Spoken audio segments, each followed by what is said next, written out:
Lovely topic to talk about. And infidelity. You know what? It's a horrible thing to go through, right? If you've ever been cheated on. I'm bringing this up not because it's a subject. It's not an issue for me. But I just, people, you don't choose who you love. This I've always believed, I mean, you can't, just like people that are gay, you can't help what you're attracted to. So why would you be able to say, well, I'm going to fall head over heels in love with this person, or no, I'm not going to fall in love with that person? I don't really think you have much control over that.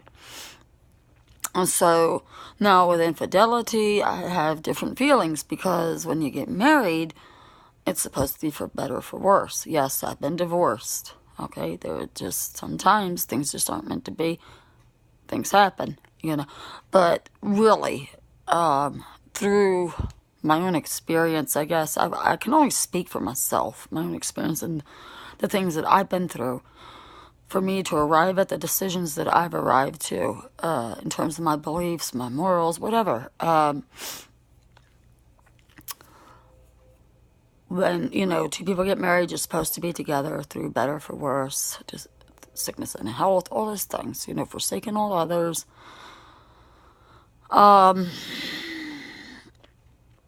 So when somebody does step outside of the marriage, and they have an affair, and things go south, or the person that they're having an affair with falls in love, and, they're talking about being together, but the person won't leave their spouse, husband or wife, and there's children, with or without children, but especially with children, when there's children involved. You say, well, I can't leave because, of my children. Well, I have mixed feelings about this, because it's like, well, if you cared that much about your children in the first place, why would you even entertain adultery? From a woman adulterer now, okay? Men, they cheat, they still get visitation. That a woman cheats, she gets proven to be an unfit mother and loses custody of her children because of that. Now, this comes down to what you believe in, what you've been through, and some people will agree, other people won't, so it's whatever, to each his own. My opinion is mine. Okay, a woman adulterer. She's involved, with some guy, didn't plan for that to happen, or maybe she did, I don't know. Gets involved, but, and the guy falls in love with her and says, let's begin to make plans and this and that. She says, well, I can't because of my children, I don't want to lose my children. Please respect that, at the end of the day, my loyalty lies with my children. Well, that's the maternal instinct. You can't buck against the maternal instinct, but maternal instinct versus desire for companionship because things went south within the marriage, or for one reason or another, who knows? It could just be simply, where you just grow apart. Not because of anything extraordinary like violence or, anything, traumatic like that. It could just be growing apart or whatever. But I present the question of, well, if your children meant that much to you, why would you put yourself in a position where you could lose your children? Because, if it's proven that you committed adultery as a woman, and this is state-specific, now depending on what state you live in, would determine just how strict the guidelines are for that. Some states are very strict. If a woman cheats, they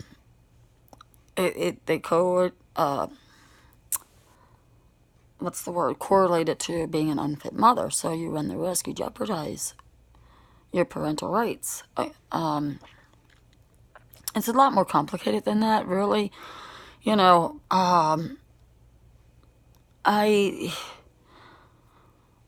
I've been married and stuff. I didn't have children with my ex, the one that I married 2 times. So luckily, I didn't cheat on him. But that marriage, that should have never been either time. So I really can't speak. I can't use my marriage to him as an analogy to anything because it was something that should have never been. So I talk more general about this because I've seen people go through difficult times, and I'd say, I've always been a person. I never got involved with a married man. The closest I ever got involved was with my daughter's father, who was going through a divorce, and even that was a little questionable to me, but I was young, so I had my own lessons to learn, but that was as close as I ever came to doing that, because for me, the way I think is like this. If I was dating a married man, my belief would be this. If you're cheating on your wife to see me, and we get real serious later, what's to say you're not going to cheat on me to be with somebody else? I'm either the one and only woman, or I'm not the woman. Because I'm going to make you my one and only guy. So, this is how I think. And probably how most people think. Men, women, we love to be, noticed, it's flattering and this and that, for somebody to flirt and whatever, but really, I've had plenty of opportunities to be involved with married men. I have. And I have always declined. They were successful, career-wise, financially, and all this stuff, and I just, no. I always had enough sense about myself in this way. Yeah, I didn't have enough sense to remarry somebody that, I had no business being with at all. But better that than to have been the other woman. Or, for a guy who's dating a married woman to be the other guy. Then, whatever. Stupidity is relative here, and it depends on what walk of life you come from will determine what you think is stupid or foolish and what is not. But that's just something that, no. And it has nothing to do with being possessive or being jealous. It's just about reality check. If you're the other woman or the other man, you're getting the short end of the stick anyway. The spouse is the one that gets, the flowers for the guilty conscience and all the benefit. No, I'm an all or nothing person. That's it. I just, I've turned down opportunities with married men for that reason. And, it's like, why? I could make you very happy. No, you couldn't. No, you couldn't. You flatter yourself. If you think it's just about the sex or about the money, then you're kidding yourself. There are women out there who are on that tip, but not this one. No. I will keep, I'll stay single. I'll keep looking, and I'm glad, that in this way I always lived true to myself in that way. Absolutely.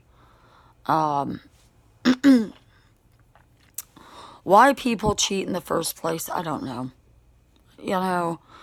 People can say, oh, you don't know what it's like being with this person behind closed doors. Well, yeah, I know what it's like to be with somebody that's an asshole behind closed doors. It doesn't justify the end, it doesn't justify the means. So, and,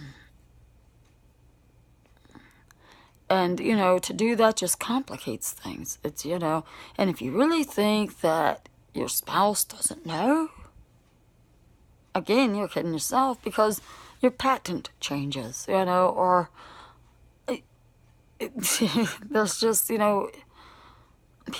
always comes out in the wash, always. So, it's just, food for thought, I guess. I knew somebody that got heavily involved with somebody that was married, and it blew up in their face, and now there's a lot of pain and heartache, and I just stand back watching, thinking, God, I'm just so glad that's a road that I never went down.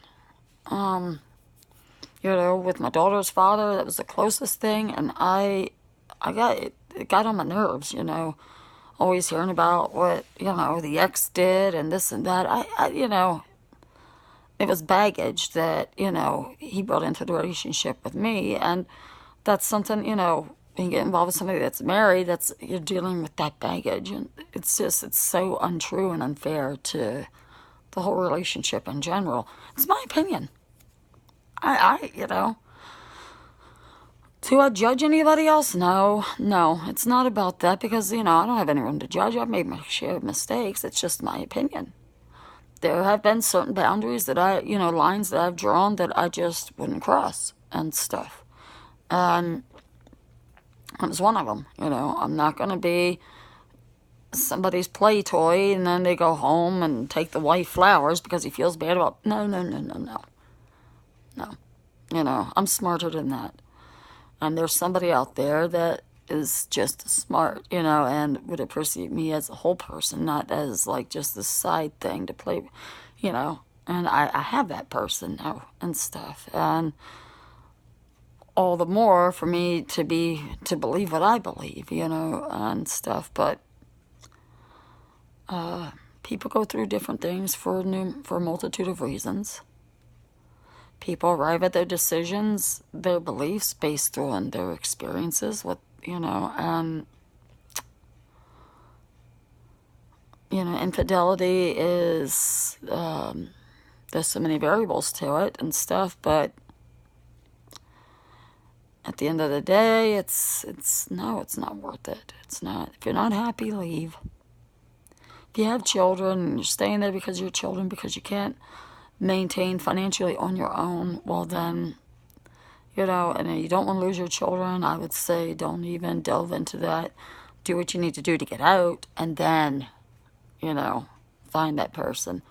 Then to step out and then be like, oh my God, I might lose my kids because so-and-so knows now. And, you know, save yourself the heartache and, you know, the stress of that.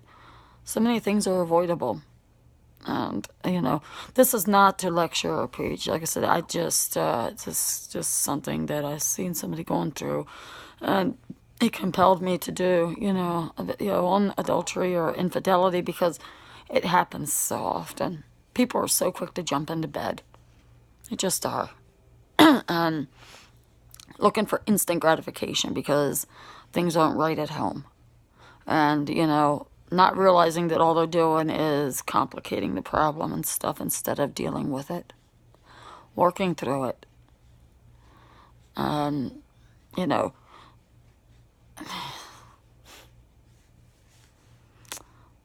again, we're responsible for what we do.